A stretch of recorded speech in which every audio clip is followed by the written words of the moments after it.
Seattle House Mafia. All right, welcome back to another episode of Industry Interviews with Seattle House Mafia. I'm Phil, your host, and today he is the owner of Seattle's longest-running house music label for the last 25 years, Viva Recordings. He threw numerous infamous parties in the 90s, many of which I attended, 90s and beyond, really, at venues like Power Plant, NAF Studios, ETG, and Trinity. Currently, he's a staple. Both him and his parties are a staple at one of my favorite spots in Seattle, the Monkey Loft, and also puts on an annual event at ADE in Amsterdam, which I want to learn a little bit more about. He also hosts a weekly radio show on KBFG 107.3 called Different Channels every Tuesday at 8 p.m. So welcome. Thank you. Jon Lemmon to the studio. How are you, man? Awesome, man. It's great to be here. Thank you so much for having me. I'm super excited for this. Dude, I'm just stoked we finally got this. Like it seemed like it was a long time coming. I actually think I reached out to you like a year ago when I was sort of making the idea, formulating the idea. And it's been a minute. It's been a pleasure to watch it like come together and grow. It's been awesome. Yeah, well, I appreciate that. And again, thanks for coming in.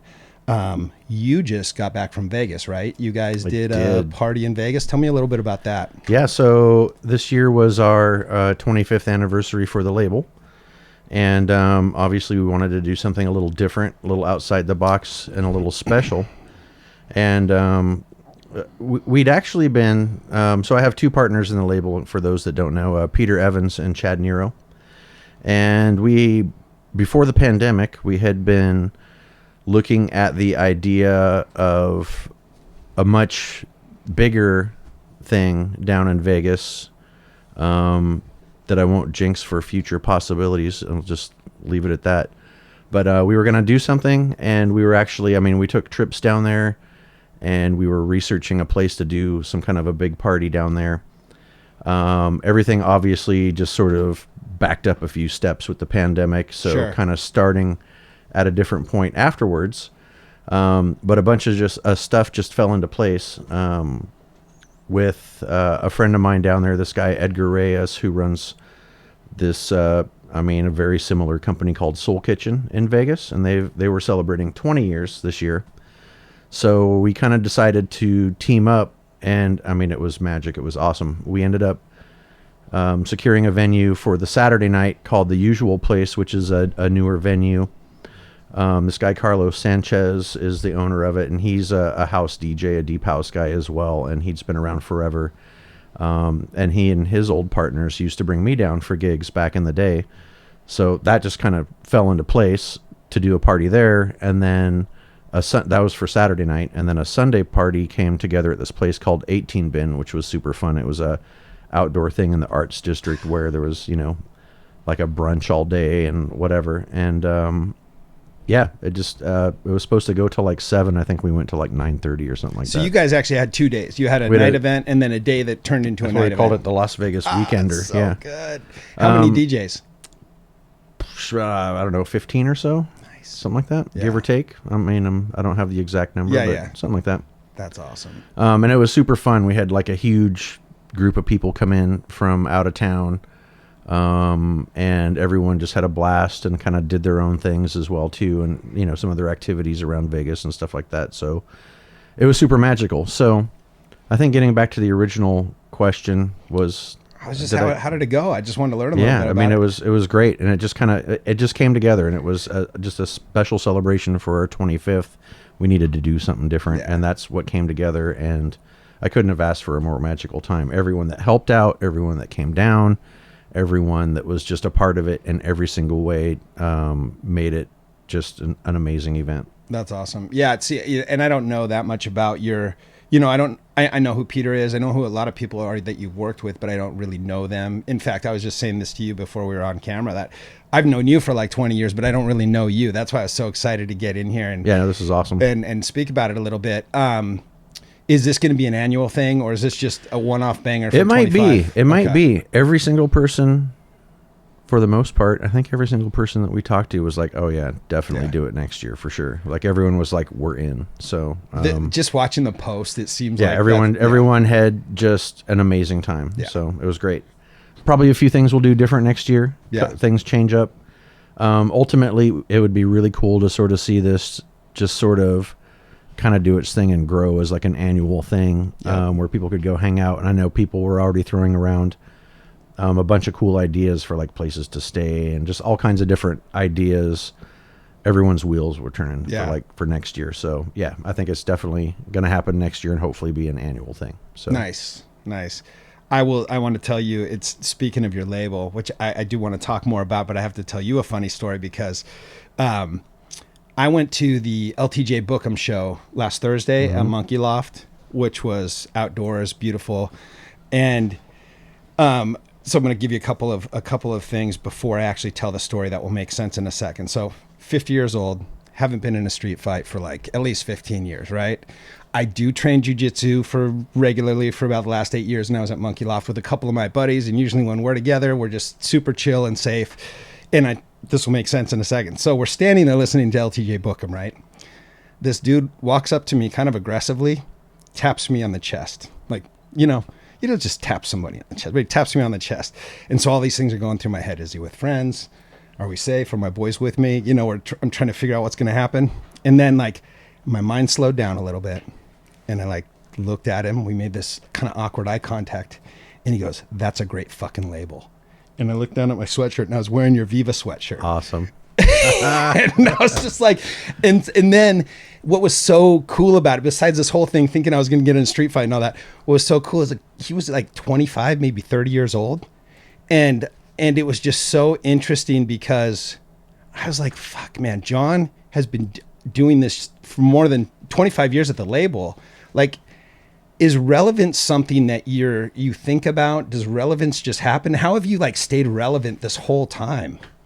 I know it's a big question. No, it's a super interesting question. Yes and no is the answer. I mean, yes, because times have changed, times are changing, things are moving forward, and things are evolving. So yeah, there's definitely some things to keep up on. But no at the same time, because I think my goals for what I want to do, like as a DJ, for example, are totally different. And they're nowhere as ambitious as they used to be. Like I did a bunch of the stuff that I wanted to do many years ago, super happy. And, hey, people still like to hear me every once in a while, which is awesome. So that's great. And I'm super stoked about that. Yeah.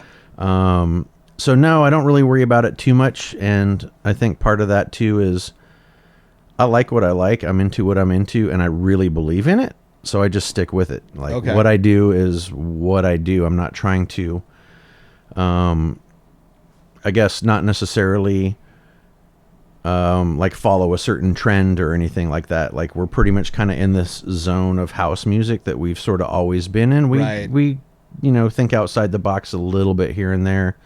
More so with our bookings, but less with the label, Right.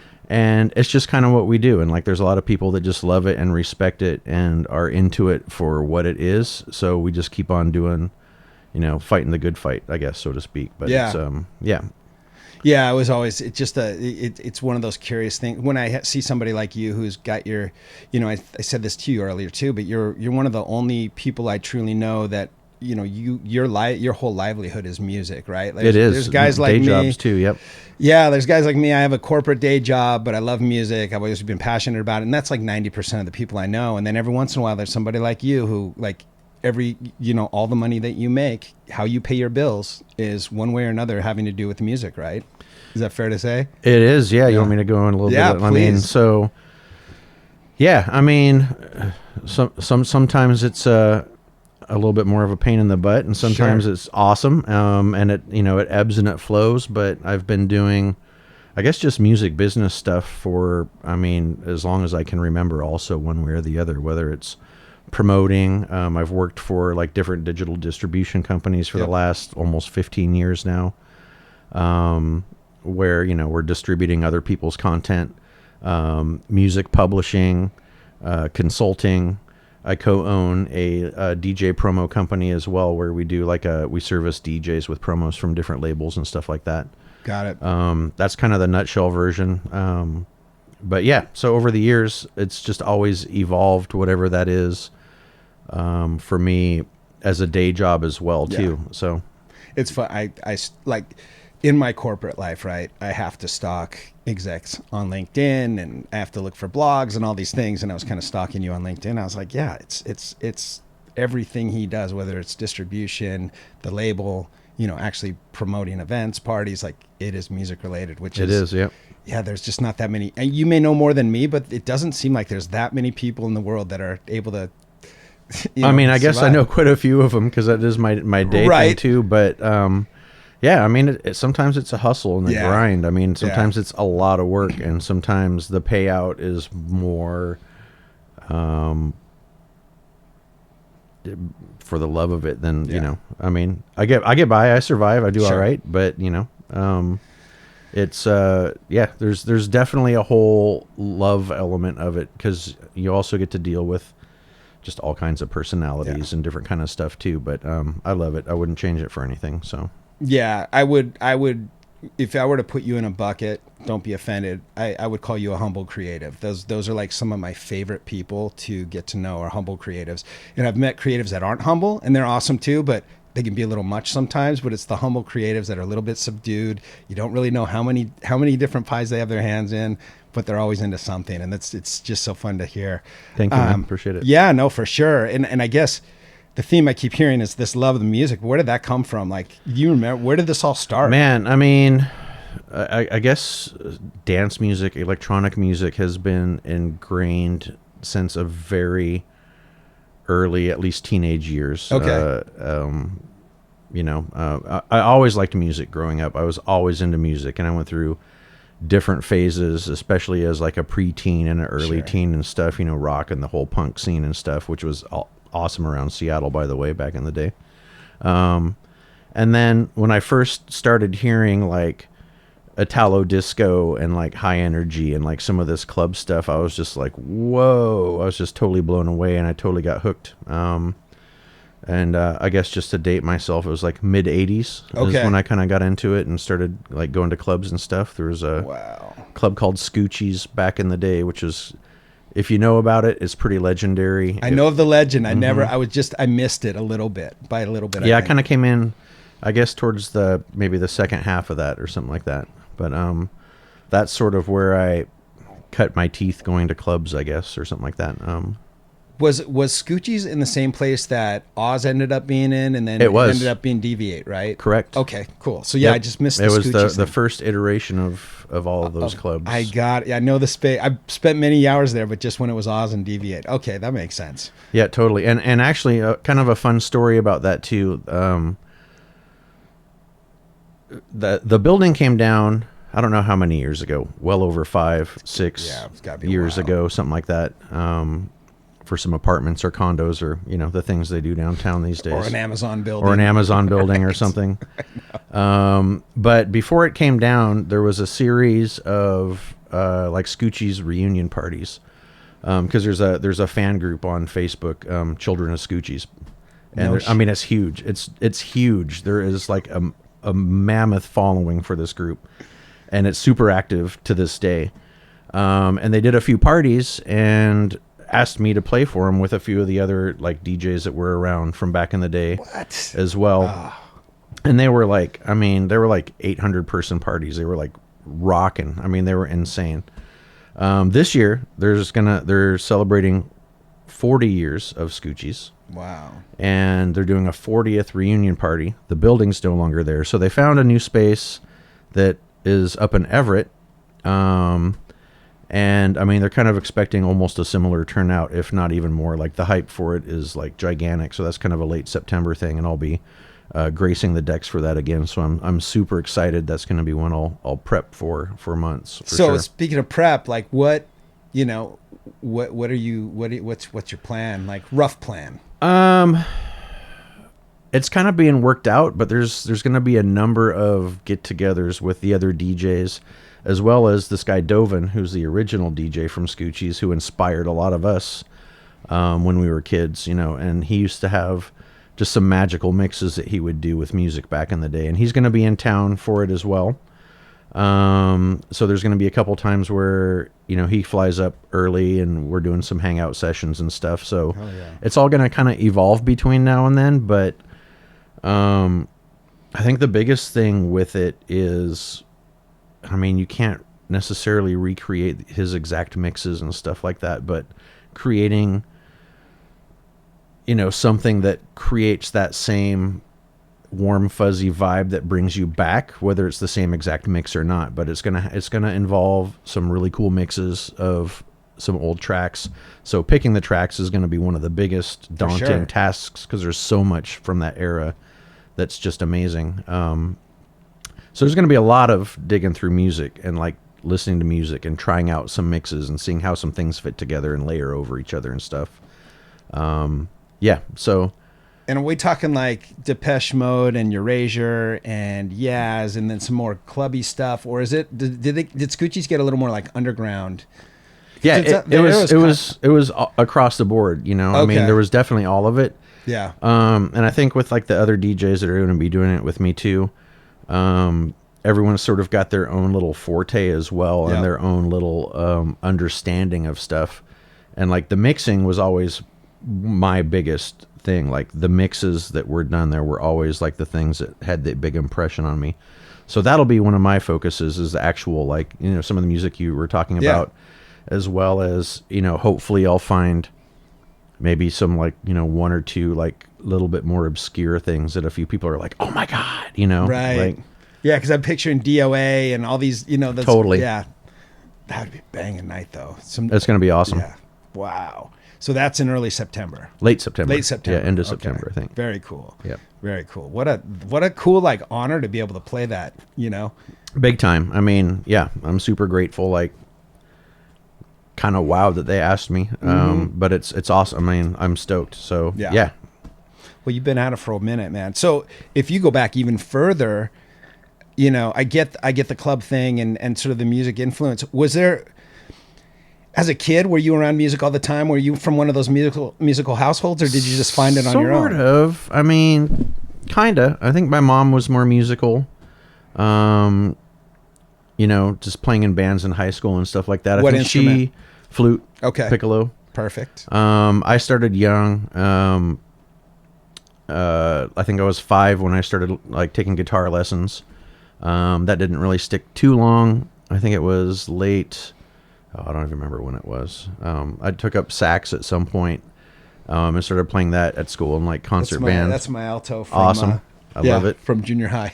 Very cool. But yeah, I started playing that and then getting in jazz band. And by the time I got in high school, I was definitely becoming a little bit more of like a free thinker and like kind of, venturing out into my future musical tastes and stuff like that. And Sure. Oh, we need a bass player for jazz band. I was like, I'll do it. They're like, all right. Well, we don't have one. I'm like, but we have a bass. I was like, can I take it home and practice? They're like, sure. So they gave me a electric bass to go practice with and take home. And amazing. Eventually I like was digging around the band closet and I was like, hey, you have a double bass, the big stand-up basses. Yeah. And I was like, can I take that home and practice too? They're like, yeah, no one's using it. Nobody wants to carry it. Dude, I used to carry it home from school. It was ridiculous. It was it They're was so insane. big. And then, met up with some like-minded people at my school, which was, my high school, which was sort of that time when I started going to Scoochie's and getting into electronic music and stuff. So was Scoochie 16 and up? Was that what it was? Or 18 and up? It might have been 18, but they didn't care. I can't remember, but I was tall and I looked a little older when I was 13, maybe, or so I could get in. And then, but yeah, so we started like, an electronic band at school and stuff like that, and like the school had like a plethora of gear in this closet that they were just like, yeah, you guys can totally use it and do whatever. They had like keyboards and synths and drum machines and all this stuff. We were just like, what? And so we like started an electronic band and like went out to like the bus lot where all the buses parked and they had all the parts and stuff. And we would like do a concert in the multi-purpose room and like drag in like bus mufflers and do like a total like industrial concert. And it was, it was insane. It was wild. People were like, oh my God, these guys are crazy. They got to be stopped. But whatever. Yeah, look at where you are now. Yep.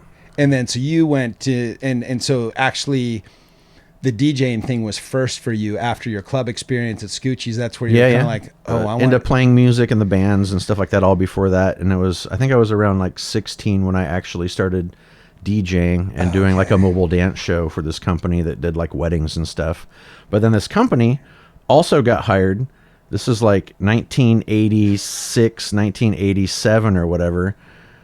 Like they got a contract to do the C89 mobile dance show for high schools. Wow. And they're like, hey, you're into dance music. Do you want to do all the C89 mobile dance shows for the high schools? I was like, yes. So I used to do all those for like the high schools and stuff. So like a high school would go to C89, say, hey, we need a dance party. Yep, and totally. Then Jon Lemmon's playing the C89. I don't think I really had any name recognition or anything like that. It was the C89 mobile dance show. That was the thing. You were the kid that would carry all the gear and play the music and set up, tear down, DJ, the whole 9 yards. It was and that started in the 80s when you were 16. I think so. That's unless so my timeline is off, but it was around that time because it was later 80s when I was it was like 86 to 89 that I was doing the mobile DJ stuff or something like that. Okay. Yep.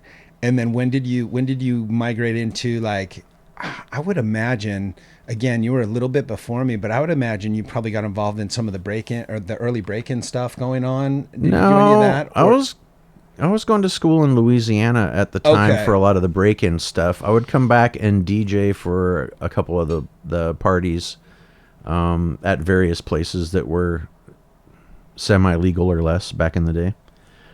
For the raves, like the old Cat in the Hat parties, which were pretty legendary back then. Those were two friends of mine that did those. No kidding. Yep. Okay. And I would play for a couple of those, and then I actually did like my own parties down there too. Like I lived in Lafayette. I threw like their first rave party and did one in New Orleans as well, which was awesome. I can imagine. And and then I came back like mid 90s, I think is kind of when I came back. And I think shortly after that was kind of segued. I was playing at clubs here and there on like my visits back and all that kind of stuff. Right. But in the mid 90s when we came back, I think was probably around when we like started like the power plant stuff and everything. I can't remember what year power plant opened. Do you remember that? 96? Yeah, around there. I don't think probably around there, 95, between 95 and 7. I'd have to look it up. Yeah, But it's right in that zone somewhere. So you were born and raised in Seattle, but Yep. the only time you were ever really away was when you were going to school in Louisiana. That, and then I just lived in Los Angeles for 10 years as well. Got it. Okay. That makes sense. Yep.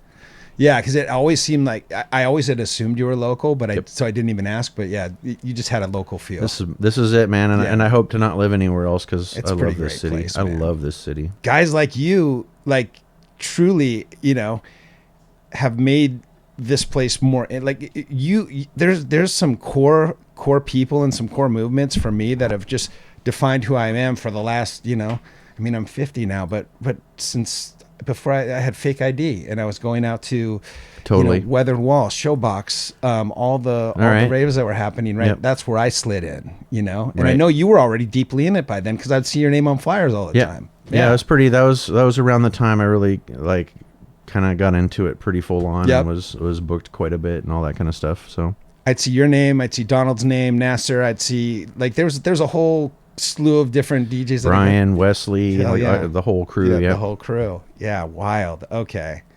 So that's kind of the DJing music piece. That makes sense. And then when did you decide I want to start a label? Like what drove that? Well, the label started in 98. So it was literally, there was just a point where I was like, what's next? Like, what is the next evolution of what I'm doing?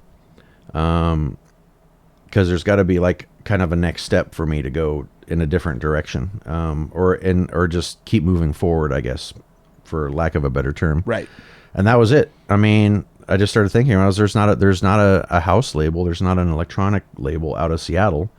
So yeah, I've got a lot of connections. I've played all over the place, and I've got friends that make music for other labels, and I just started talking to some people, and the brainstorm just turned into Viva, and Were you doing any production, or was it purely DJing? And then I was not doing any production myself at that point. In fact, I've done I mean, more dabbling and stuff that's never come out than anything. But it was a little bit later that I had a few things that came out, and but yeah, those are kind of few and far between. Right. That was never a big part of my journey, was production. Maybe again at some point, because I do kind of miss it. Yeah. But we'll see. You know? Yeah. I mean, you're doing everything else. You might as well start. I mean, shit too. with all the extra time in the day, totally. Exactly. So the label thing, I mean, I understand that it was, there wasn't a house music label. There was actually probably some current still left from the whole grunge thing. I mean, we were kind of on the map, like in the, early mid 90s, late. Yeah. And, but was there something too that was driving you from an artist perspective, being a DJ yourself? Like, was there anything influencing that decision to start a label? Like, I want to get my friends' music out there. I want to help them grow. Any of that going on? I'm assuming so. I mean, maybe. I think it just kind of made sense, and I think it made sense for me. I think it made sense for, at least I thought, for Seattle at the time. And I was like, I had plenty of people from all over the globe that were down and that were supportive and that were like, absolutely, yeah, we'll give you some tunes. So yeah, that's amazing. Yep. Yeah. And so from the time you started, let's say today, and we don't have to talk about revenue, but I'm saying, how much has your label grown, or your label activity grown from like birth to where you're at today? Right. And has it had some of these too? There's a lot of those. Right. There's a lot of those. Yeah, that's a super interesting question. I could probably spend a lot of time on that. So I'll try to condense it a bit. Sure. It's a fully different climate now than it was when I started, and then it was when I was like halfway through it as well. Like, it's just totally different. Like, we used to press up vinyl back in the day, and pretty good quantities of vinyl, whereas now you can't even sell a tenth of what your initial pressing was, like, ever. It's a whole different thing. And then you have the whole digital revenue thing, and that's just it's a tricky marketplace. I mean, there's the money shifts, and it's constantly it's a constantly changing landscape. So there's really, for us, especially earlier on, I was just talking about, hey, we just kind of stick to our guns and we just do our thing, and right. We're not necessarily following a trend or looking for like a big hit or looking for, a big Spotify numbers or something, which is where a lot of the revenue can be, is streaming. We just kind of do our thing. So we're a super underground label. We just kind of bubble along and do our thing. So it's, doing that itself isn't really a monetary gain that I would write home about or anything like that. We do our events with Viva also, which is, that's a big part of it, but it's a bunch of like, business wise, in the whole ecosystem, everything is like a small slice of the pie, as opposed to, vinyl might have been right 80% of it back in the day or whatever, or even earlier in the digital era, like, Beatport sales might have been 80% of it or something like that. So it's just a constantly ebbing and flowing thing. And just being the type of label that we are, and the aesthetic of the music that we put out, it's more for continuity. It's more for like doing what we're doing and like keeping that whole thing as a brand. That's kind of the wrong word I'm looking for too, like as right. as just a thing that's ingrained in me and us, the people that work with the label and stuff. That's just, it's a vibe, Yeah, no, for sure. I definitely think, just from what I've owned, bought digitally and on vinyl, there's an aesthetic. There's like a consistency. It's not like limited, but there's a consistency with what you guys put out on the label for sure. Yeah. And it's got kind of how would you describe it if that's not putting too much pressure on you? The main sound that we do, I guess, is deep house, you know, ranging from like the little bit more soulful stuff to a little bit more underground and even like minimal. We do get a little techie, we get a little weird, we throw a down tempo thing in here and there and stuff like that. But yeah, we're just kind of on this like deeper underground vibe.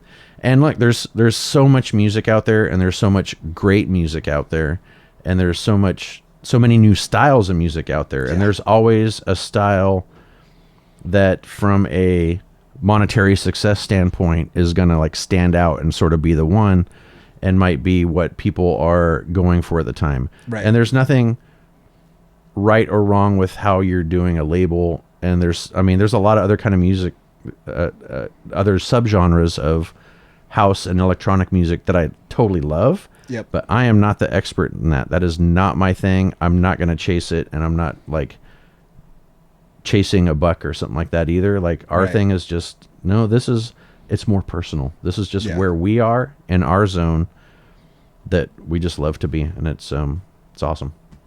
It is awesome. And that's why I think coming back to that original question around relevance, you've kind of answered me in a couple ways, which is, I think what I'm hearing too is the fact that you guys have sort of stayed the course. I mean, you're open, but you stayed the course. And a lot of times I ask these questions because I'm trying to figure it out in my own life and how this applies. But I think that relevance just kind of comes with the territory. As long as you're true to what you're trying to do, you're not trying to be something else. You're not just trying to stay authentic to what we are. Exactly. Because there's other, like I said, I have a super eclectic music taste, and there's a lot of other stuff that I love. But if I really tried to put an effort into doing something that I really don't know that much about, that it's just like it's a little bit foreign to me from, your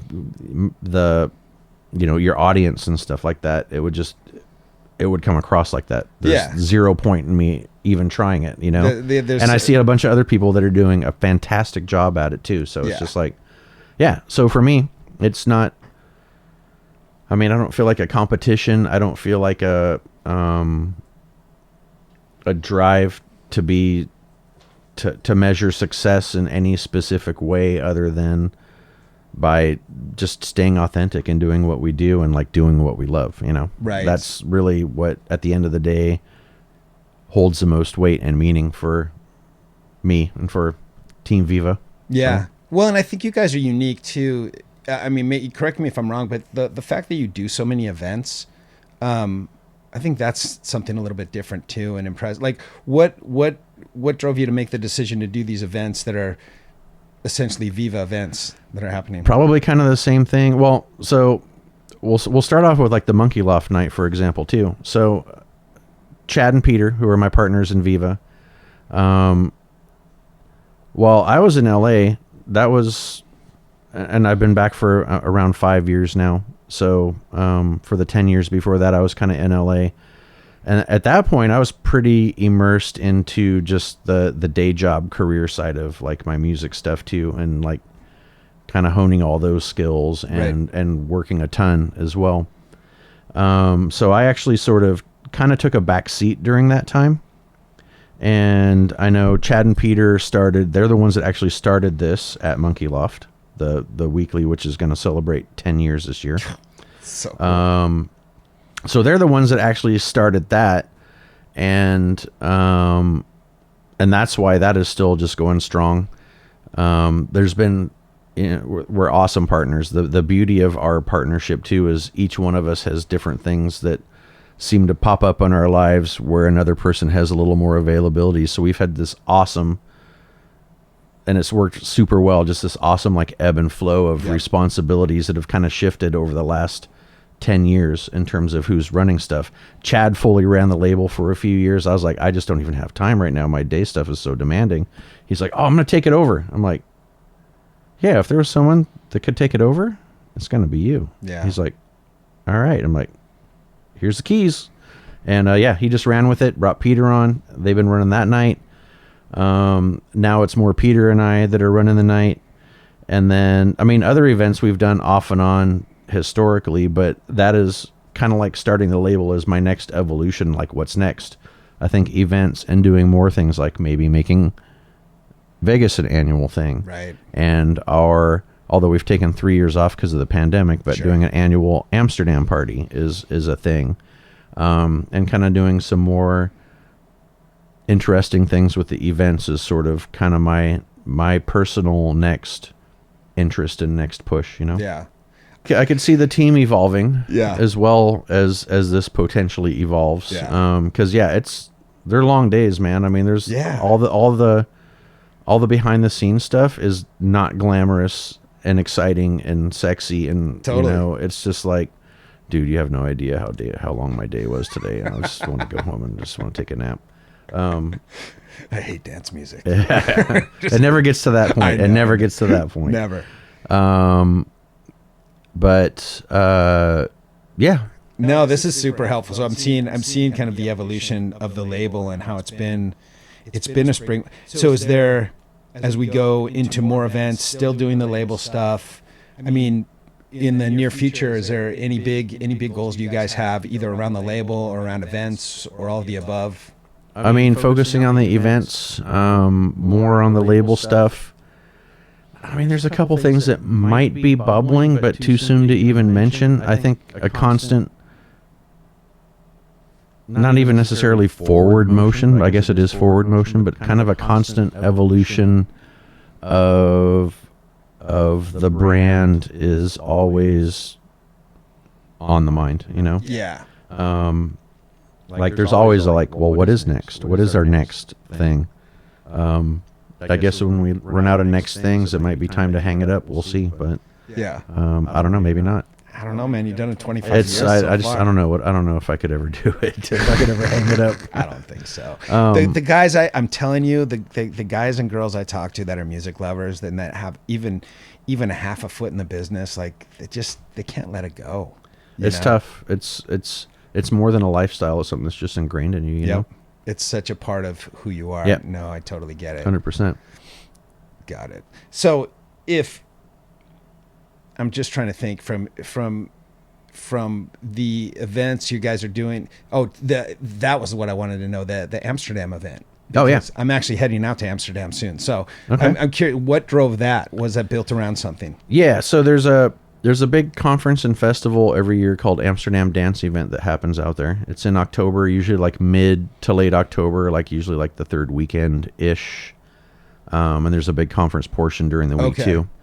And I've gone for the conference in the past, and I mean the events are just like, I mean, it's insane the sheer amount of like events that they have out there, and I mean everyone that's anyone is there. In my mind, it's the best music conference and festival that there is. You register for the conference, you get like a whole like list and contacts of the delegates so that you can like set up meetings. It's very conducive to like doing a ton of meetings. And then the night festival brings in like, I think it's like 100,000 people a night or something like that. Oh my God. I mean, it's literally, Amsterdam, some people know, some people don't, but it's first or second in the world for dance music. I think like Amsterdam and Berlin are kind of like the epicenters of dance music. And there's so many clubs just in the center of town. Like at any given time, you can walk to like 40 parties that are happening. Like, Yeah. And it's just like, yeah, I mean, it's amazing. It's a super amazing city. It's a beautiful city. The whole vibe of the conference is awesome. It's a great place to meet up with people. It's a great place to check out some talent that you love or some new talent that you haven't heard before. And we've been doing this, I don't know how many years we've been doing it now, but the last 3 we obviously took off. Yeah. But maybe like 5 times before that at this little place called J.D. Williams Whiskey Bar that a friend owns, and he does like a lot of this. It's a smaller venue, but it's awesome. Sure. It's super tight, vibey. Wow. We usually get some of our artists that are in town from who knows where in the globe being a part of it, so it's always really fun. It does seem like it's on the one hand you've been a pioneer in Seattle and Seattle dance music, raves, dance music, club nights, that sort of thing, plus the label. But it does seem like you're getting out and doing places out of Seattle too. Yep.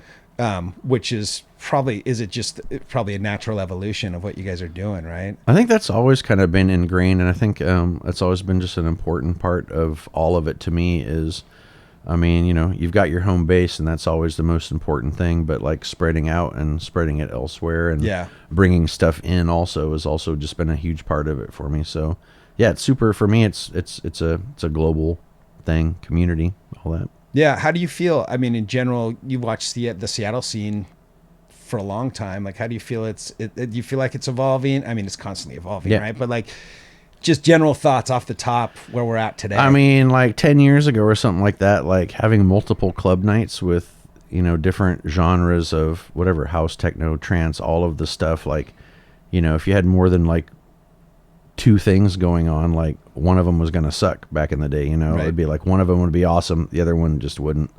And now it's great because the scene is big enough to be sustainable and have like multiple things going on and have multiple people doing things that might have like a slightly different audience and a slightly different draw, but it's still at its core kind of the same thing. So it's been super cool and super fun just to watch this town sort of, and there's nothing wrong with it, but it's been cool to see it kind of grow out of just a live music town mentality. Yeah. Especially from an outsider's perspective, you know? Yeah. But even from the locals, just seeing the electronic stuff grow has been really cool to watch. Yeah. It's been, and back to my original story about wearing your Viva sweatshirt, like just seeing, you know, the age ranges. It does seem like even like LTJ Bookham, for instance, there was 20-year-olds, there was like 65, 70-year-olds there. Like it was. I was actually there for maybe like 20 minutes, but yeah, you know what I'm talking about. Yeah, it's a super mixed crowd. Yeah, which I love. That's awesome. Yeah, I love to see that too, and I love to see new folks coming into an old community and kind of forcing the community to evolve, to embrace that, and then sort of forcing change, but in a good way. So I like to see how it's grown too. It's been fun to watch, but I do think it is cool that you guys are doing stuff. You're not just so. I find sometimes when people are too focused on the city they're from, there's a little bit of this famine mentality because they're like, oh my God, this guy's got this night and these guys have this venue, and it used to be more like that. I think it definitely used to be more like that. So you think it's improving though? Yeah, that's yeah. Good. I mean, I think it's an amazing thing when you don't have to worry so much about, you know, 3 or 4 sometimes events happening in a night and yours sucking or whatever, you know. Yeah. And that's great. I mean, that's awesome. It also gives people options, which I think is super healthy. Yeah. You know, I think having people have options and choices of their venue and their music style and stuff like that is just, I mean, it's a fantastic thing.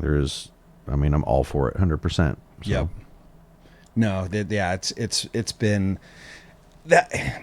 I keep going back and forth because I wonder if I'm just paying more attention now or if I'm actually noticing this thing. And the more I talk to people like you, the more I'm starting to realize there is some evolution happening, like kind of before our eyes right constantly now, in a positive way. And that's really cool. But then there's also like, so I had Sherman Crawford in here a couple weeks or last week, whatever. And he played a vinyl set, and people just bug out when people can play vinyl sets because there's so many kids now that have never even touched a 1200, right? I know that's not you, right? But it's interesting to see. And now there's like almost a refreshed interest in learning how to play vinyl and buying vinyl again. And I don't know if you guys are pressing more vinyl now than you were like 2 years ago, or if you're even playing in that game anymore. Not as much. We did a vinyl release right before the pandemic. And we have one more that's sort of just kind of on the back burner for the time being. And yeah, we'll probably do some stuff here and there, but it's definitely, I mean, it's, once again, that's like a game that I used to know how to play that I just don't anymore. Yeah. It can totally be done, but like the whole like distribution networks, like not even the same network anymore. It's a whole different way you go about it. So yeah, we'll see. Yeah. No, I to be continued. To be continued. Well, it just did when you did your vinyl release, did it sell pretty well? I know it's pre-pandemic, but it did okay. I mean, it was actually it had a good start, and then the pandemic, right? It literally just like stopped it, halted it. Yeah. I mean, and now we've been taking, the vinyl back to the gigs and stuff like that for like our merch booth and stuff. And yeah, it's been selling. Yeah. A little bit online again too. I mean, is there any, I know you guys have some stuff upcoming, right? Yeah, we got a ton of stuff coming up.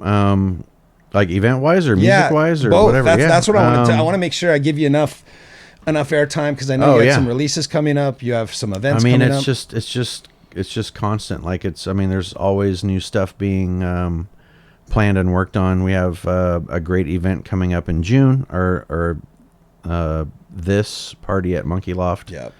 We're bringing David Harness and Homero Espinoza up from Molten Music from San Francisco. We've got Ian Pooley coming in July. It's one of my favorites. And we got our 12-hour party at Monkey Loft in August. We're still finalizing a couple details on that. Amsterdam in October. And, I mean, release-wise, we got a bunch of stuff coming up. Got a new Andrew Macari coming up. I've got, what is coming up after that? Let me think here. My goodness, what is coming up after that? I don't mean to put you on the spot. No, we've got a bunch of releases on deck right now, so we're kind of figuring out the release schedule and all that. We did this one release from Jason Merle a couple months ago. Johnny Fiasco did a remix of it. That's going to be coming out in probably July. Oh, well, okay, yeah, for the Homero Espinoza and David Harness show, there's a release coming out by them. By Homero with a David Harness remix for that, and a few new artists and a few recurring artists coming up after that too. Very but cool. Bunch of stuff in the pipeline for sure. Yeah, I'm excited to hear what you guys have on deck. Yeah, I'm always checking you guys out, seeing what's going on. Appreciate it. Thank you. I mean, on that, part of this is I love to have folks in, talk to them, get to know them a little bit, but also let you loose on the decks. No pressure. You bring whatever you want, whether it's vinyl, USB, whatever you want to play. There's no, it's like, what does John want to play on a Wednesday night? And accordion. I thought you were going to bring the piccolo. No, that would accordion all night long. I really hate accordion most of the time in dance music. I struggle with that one. Oh, it's not even just accordion. I'm just going to play accordion for the next hour. That'll be fun to edit. I like that.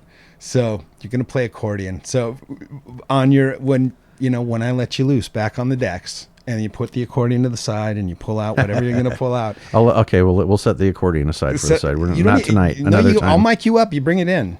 All right. Next time. Maybe run some loops, some hooks. Let me learn how to play it first, and then I'll bring it in. Oh, that would have been something if you would have brought an accordion. Anything you want to say about what you're going to mix? Any themes, ideas, thoughts? No, I mean, we're just going to kind of roll with it and see what happens. Yeah. I think I'm definitely going to bust out a few of the tracks that we played, that Johnny and I played in Vegas. And then just some, that's all I know so far. Other than that, we're gonna see where it starts and where it ends, and see if we can catch a little groove. Anything else before we put you behind the decks? I don't think so. I mean, thanks so much for having me. This has been awesome. It's been like really cool just to hang out and chat and talk about a bunch of stuff. So I appreciate it. Thank you. No, I appreciate you coming through, taking the time. I appreciate the toenail paint job. If anybody, just make sure you notice that. I actually feel like I need to up my game now. As we were talking about, I don't like wearing shoes. Got to get sparkles, man. Yeah. Get the sparkles I think going. I might do that. Well, thanks, John. Thanks for coming in. Thank you once again. Appreciate it. Seattle House Mafia.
is what you get.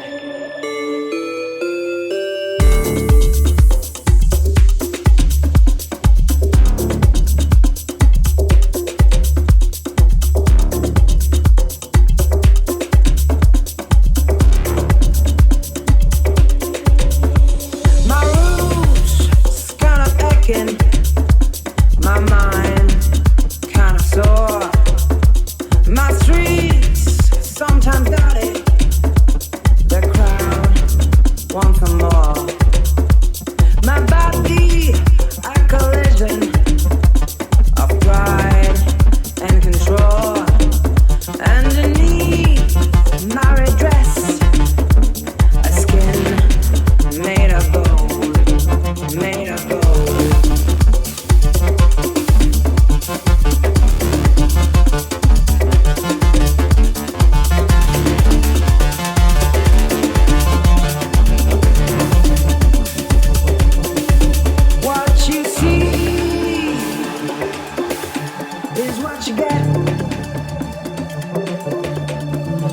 what you see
is what you get.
Spark it up.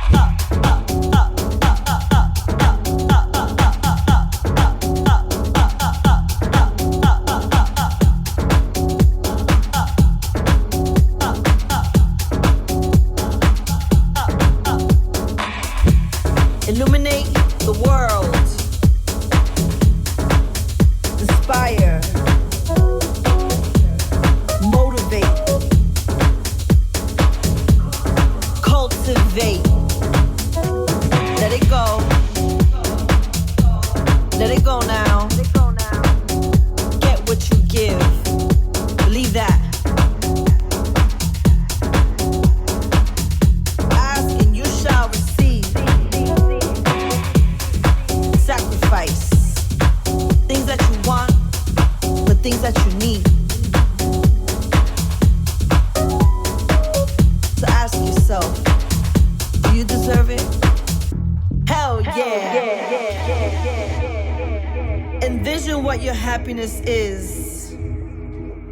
If you don't make a plan, life will make a plan for you. I will create.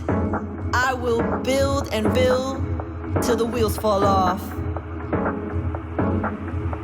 Sacrifice. Things that you want, but things that you need.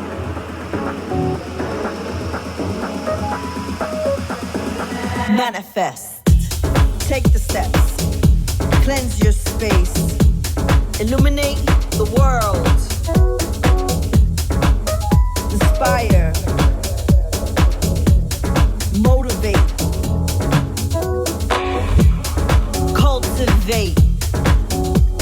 Let it go. Let it go now. Get what you give. Ask and you shall receive.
because I'm gonna talk about this house thing all night long. Just as long. Just as long. I'm gonna kick it on this song, one of my favorites. Just as long. Just like you, I'm into the classics. Oh yeah. On them things, you know what to do. Makes you want to put your hands up in the air.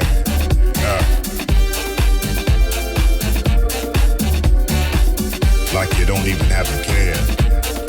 You know why? Goes to this song, just as long. Just as long. If you like classics, I know you like this one because it's sweet. We're gonna do this thing right on this South Soul beat. Just as long. Oh yeah. Just as long. Party people, throw your hands up in the air. Just as long. When you're dancing on this song, nothing's wrong. Just as long. Just as long as we have these good classic songs. Just as long.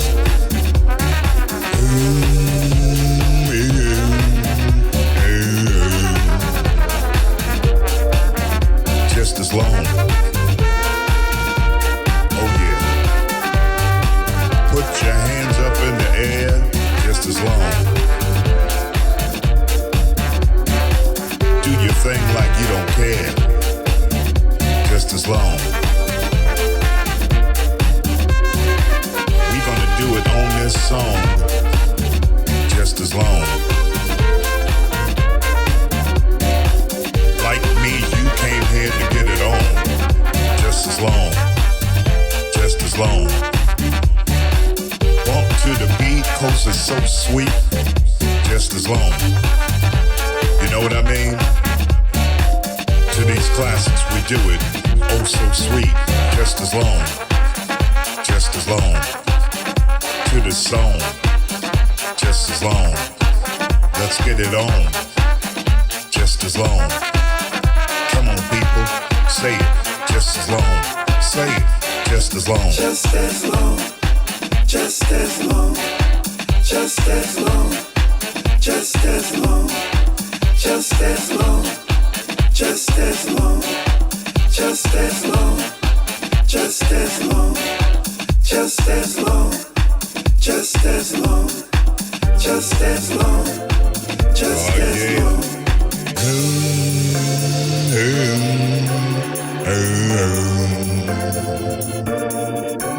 Just as long as I got you, I got enough. Yeah.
Just as long as we're doing this house music thing,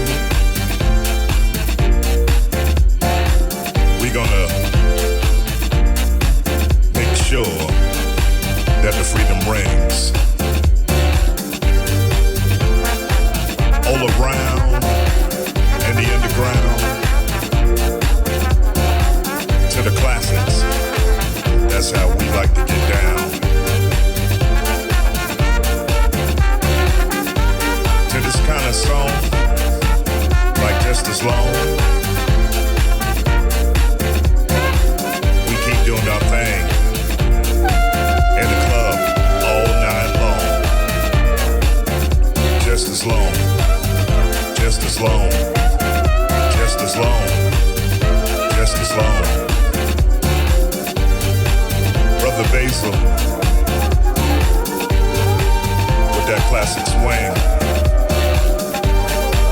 I know it's people out there like me who love this thing. Just as long, just as long, just as long. Come on, just as long. Come on, just as long.